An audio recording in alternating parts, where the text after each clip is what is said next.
Tufnde windiyankoɓe.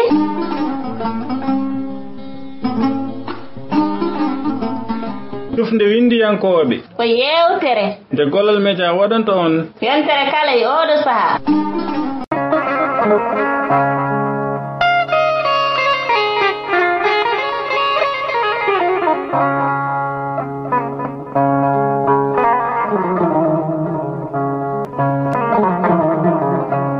bandiraɓe musidɓe tedduɓe hettiyankoɓe alirde Gollal Media min calmini on min bismi mon e yewtere meɗen Tufnde windiyankoɓe ɗo e nder haalirde men Gollal Media taw ko yewtere nde min juɓɓinan toon alhamisa kala so oɗo saaha heedi ɗum noon musidɓe tedduɓe sikki ala en dokkodiri no haadi e alhamisa ɓennuɗo ma en gartu gam kadi tarde taw ko deftere meɗen taw ko deftere noddirtede ɗam Allah adi ɗam dende taw windi ɗum ko Dembel Sall ko hande wadata lawol men tatabol keɗen tarande ɗo henete deftere nyalde hande nde non nyalle alhamisa 12 lewru janvier hitandu junaji ɗiɗi e nogas e tati ɗum non musidɓe tedduɓe hettiyankoɓe haalirde Gollal Media kamɓe calsalte mum joni jabbanen taw ko jokkude taro meɗen e nde ɗo deftere bismillah mon e kettugol.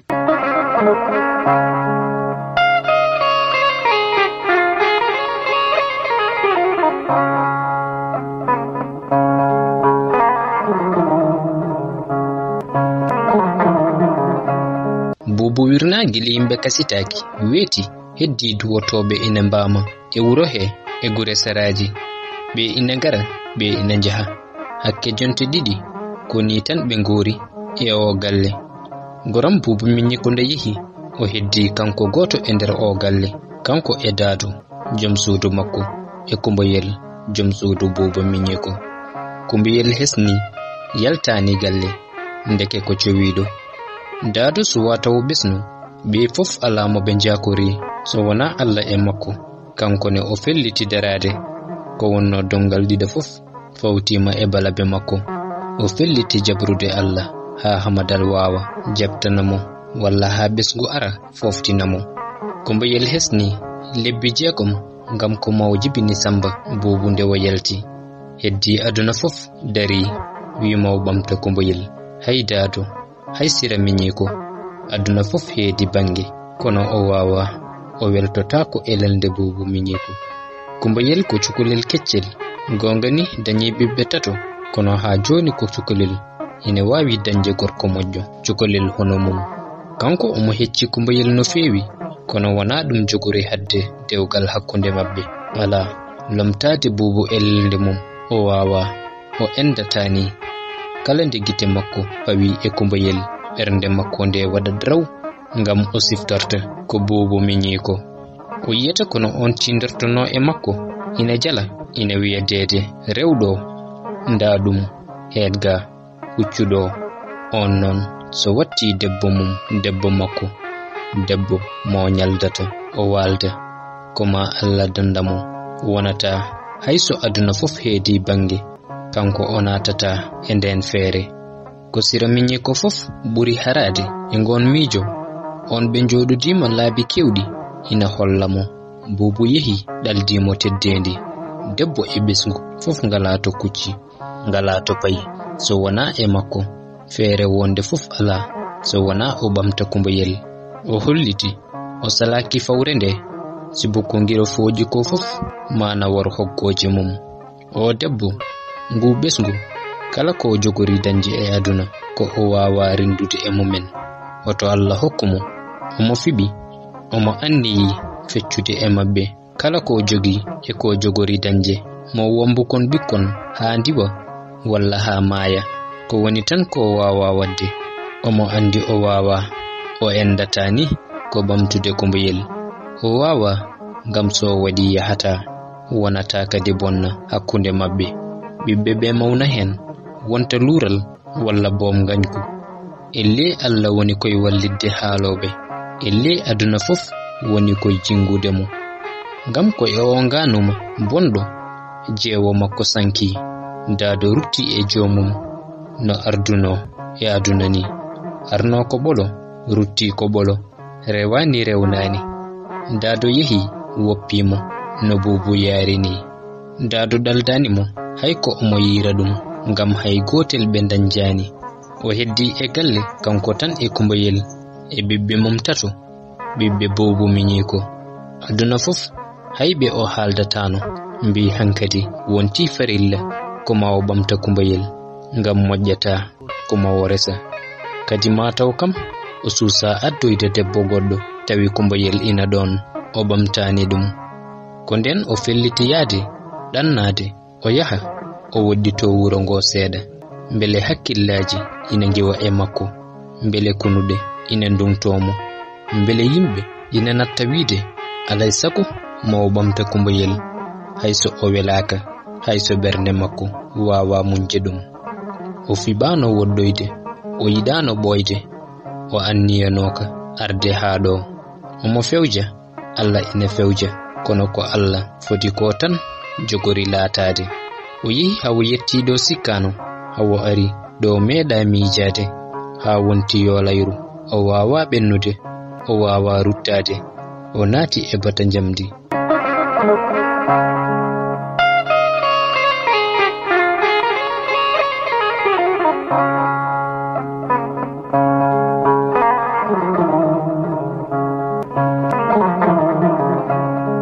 Ko ɗon o hawri e Mariama Polel ko debbo ladde, ngam on wiyete ko Mari ko kanko inniti ɗum.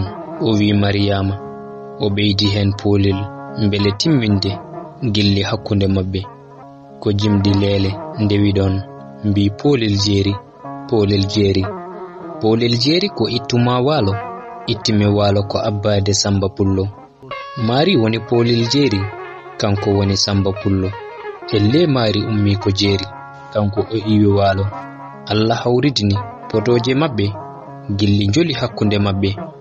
Ko hawni ngam kamɓe ɗiɗo ala fof ko haani rendindeɓe. Kanko ko mawɗo, Mari ko cukalel. Kanko ko koɗo, kanko ko koɗo, Mari ko koɗɗo.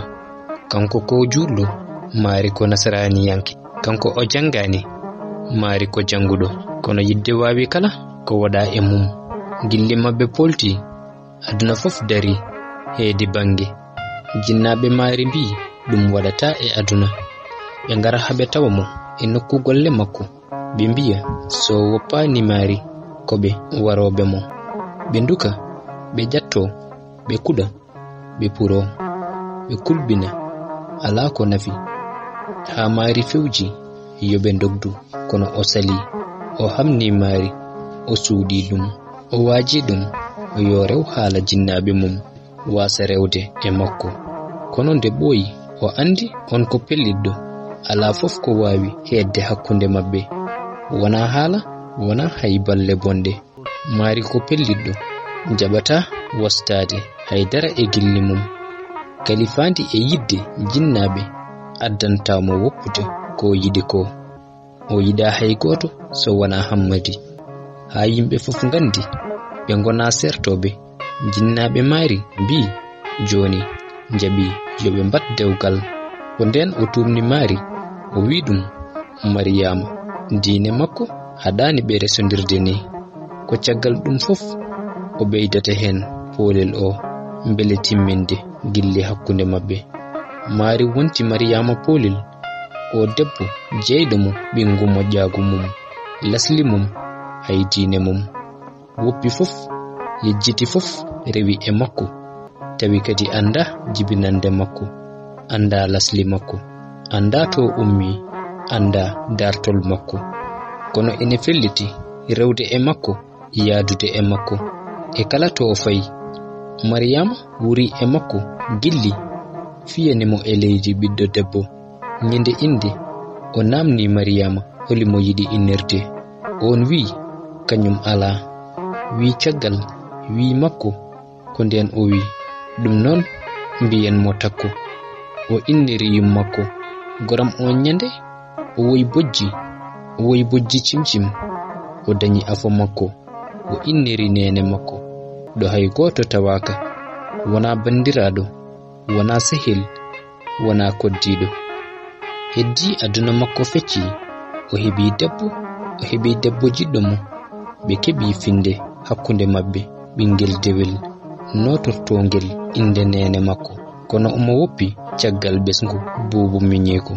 Debbo e ɓiɓɓe tato ɓe diwani elle ko nyamtudo wondore elle ko dogdo wolde elle ko daldudo kumbayel e domgal burgal dum dole galle bolo e bibbe be diwani non o wori non tan o wori hakkunde belamma e sokla belamma do sokla to hawo natti hankadi daanade sokla holi no besngo bubu minyo ko wurdi caggal makko ngam desndal tingal ngal o woppi gannawol wonden o felliti haalande Mariama wonde o mo yidi hodde o yaha o jewtoyo besngo ngu o dali caggal makko ngu o yaha so yiibe hayso ko lebbi seeda o arta kono Mariama wimo wawa wurde caggal makko ala ko yidi so wona be njaata be gonda ton lebbi de o wiidi so di timmi be ngartida Mariama wi dum kadi ma addan dum yiide wuro mabbe anda bandiraabe makko yedo hodi o jeeyi fof yaltinde ngon miijo e hoore Mariama kono o ronki ha yori o felliti ko be yaadobe Mariama waddi e jinnaabe mum e bandiraabe mum ha folti dumen be kebli be mbayni ni be ngartiri be ngardi habe jetti ko hulno ko fof goram ko dum tan o tawi galle yani besngu fusi hay kumbayel heddaaki tampere e jote e heege e nyabbuli ngaddani dum rambidde o tawi bibbe bubube hamadal e sira e samba bubu fof alla e sira minyeko dandi dumen on tan ngati dumen e nyiije ngam galle wonti winde sira kanyum woppi fof ari huufibe wondi e mabbe caggal de kumbayel sanki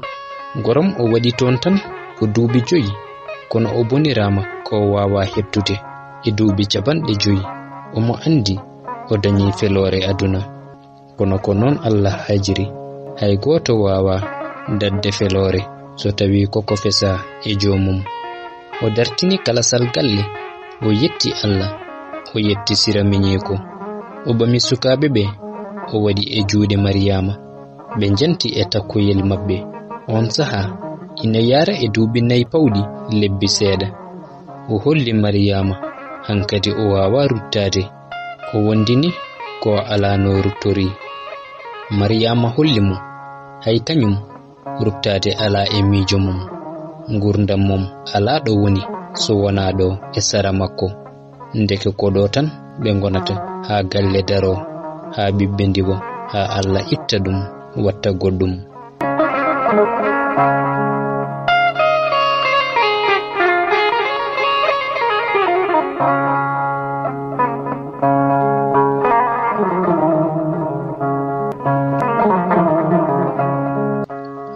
bandirabe musibbe tedduɓe hettiyankoɓe halirde Golal Media sikela en kanniɗo taw ko tara meɗen e nder ndeɗo deftere taw ko deftere noddirtende ɗam Allah addi ɗam dende taw windi ɗum ko Alassane Muntaga Sall lollirɗo Dembel Sall ɗum noon musibbe tedduɓe hettotoɓe yewtere meɗen tufde windiyankoɓe ɗo e nder haalirde men Golal Media sikela en dokkodiraɗaade so Allah hullamɗo joɓi alhamisa paɗo so Allah joɓi ma en gartu ngam jokkude taw ko tara meɗen e nder ndeɗo deftere bandiraɓe musibbe tedduɓe hettiyankoɓe halirde Golal Media kamɓe calsalte mum to gondon eno golirɗon yon gonen den kagen kirane jam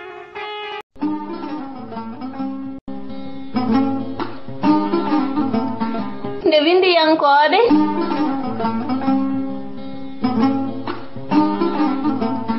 tufde windiyankoɓe ko yewtere nde Golal Media waɗanta on yontere kala e oɗo saha